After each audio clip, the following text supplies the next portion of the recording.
खंबे ने पकड़ रखा है। एक समय शराब का एक व्यसनी एक संत के पास गया और विनम्र स्वर में बोला, गुरुदेव, मैं इस शराब के व्यसन से बहुत ही दुखी हो गया हूँ। इसके वजह से मेरा घर बर्बाद हो रहा है।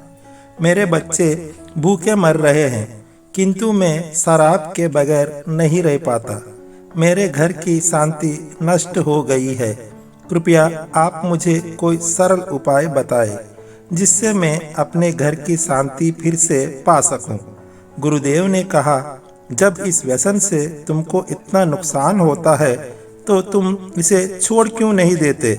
व्यक्ति बोला, पूज्य श्री, मैं शराब को छोड़ना चाहता हूँ, पर यह ही मेरे खून से इस कदर समा गई है कि मुझे छोड़ने का नाम ही नहीं ले रही है।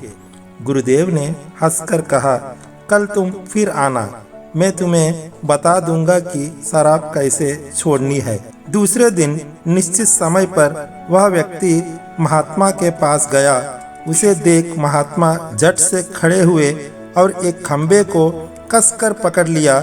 जब उस व्यक्ति ने महात्मा को इस दशा में देखा तो कुछ समय तो वह मौन खड़ा रहा, पर जब काफी देर बाद भी महात्मा जी ने खंबे को नहीं छोड़ा तो उससे रहा नहीं गया और पूछ बैठा कि गुरुदेव, आपने व्यर्थ इस खंबे को क्यों पकड़ रखा है? गुरुदेव बोले, वत्स, मैंने इस खंबे को नहीं पकड़ा है। यह खंबा मेरे शरीर को पकड़े हुए है। मैं चाहता हूँ कि यह मुझे छोड़ दे, किंतु यह तो मुझे छोड़ ही नहीं रहा है। उस व्यक्ति को अचंभा हुआ। वह बोला, गुरुदेव, मैं शराब जरूर पीता हूँ, मगर मूर्ख नहीं हूँ। आपने ही जानबूझकर इस खंबे को कसकर पकड़ रखा है। या तो निर्जीव है, या आपको क्या पकड़ेगी? यदि आप दृढ़ संकल्प कर ले तो इसी वक्त इसको छोड़ सकते हैं। गुरुदेव बोले, नादान मनुष्य, यही बात तो मैं तुम्हें समझाना चाहता हूँ कि जिस तरह मुझे खंबे ने नहीं बल्कि मैंने ही उसे पकड़ रखा था, उसी तरह इस शराब ने तुम्हें नहीं पकड़ा है, बल्कि सच तो यह है कि तुमने ही शराब को पकड़ रखा है।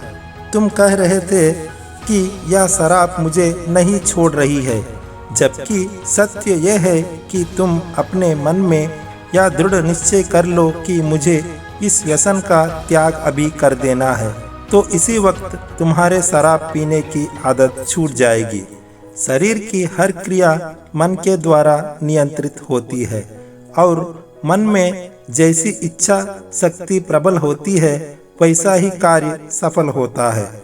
वह शराबी गुरु के इस अमृत वचनों से इतना प्रभावित हुआ कि उसने उसी वक्त भविष्य में कभी शराब ना पीने का दृढ़ संकल्प किया। उसके घर में खुशियां लौट आई और वह शांति से जीवन यापन करने लगा। इस तरह हमें शिक्षा मिलती है कि जीवन में कोई भी व्यसन ऐसा नहीं है जिसे एक बार ग्रहण किए जाने के बाद छोड़ा ना जा सके। अगर मनुष्य चाहे तो बड़ी से बड़ी बुराई का त्याग कर सकता है। तो दोस्तों, आपको कैसी लगी ये कहानी? आशा करता हूँ आपको ये कहानी अच्छी लगी होगी। अगर आपको ये कहानी अच्छी लगी तो इस वीडियो को एक लाइक कर देना और कमेंट भी करिएगा। अगर आप इस चैनल पर नए हैं तो चैनल को सब्सक्राइब कर लीजिए। धन्यवाद।